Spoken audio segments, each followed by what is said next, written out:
Covers ವೇಗದಲ್ಲಿ ಹೋದಂತ ಚೆಂಡು ನೇರವಾಗಿ misjudgement from the legend Anoop ಸೋಲೆನ್ ಸರ್. ನೇರವಾಗಿ ಕೈಗೆ ಹೋದಂತ ಚೆಂಡು ಮಿಸ್ ಜಡ್ಜ್ಮೆಂಟ್ ಆಗಿ ಅಂಪೈರ್ ಡಿಸಿಷನ್ ಕಾದ್ ನೋಡ್ಬೇಕು ಇದು 6 or 4 ಅಂತ. ಬಟ್ ಬೌಲರ್ ಹೇಳ್ತಾ ಇದಾರೆ ಇದು 4 ಅಂತ. ಬಟ್ ಆಕ್ಚುಲಿ ಅಂಪೈರ್ನ ಫೈನಲ್ ಡಿಸಿಷನ್ ಆದ ನಂತರನೇ ಗೊತ್ತಾಗುತ್ತೆ ಇದೇನು ಅಂತ.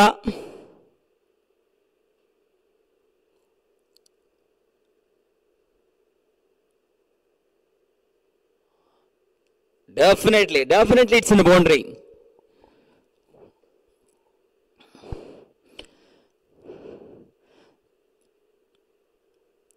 ಆದ್ರೂ ಅವರ ಎಫರ್ಟ್ಗೆ ಮೆಚ್ಚಲೇಬೇಕಾಗಿದೆ.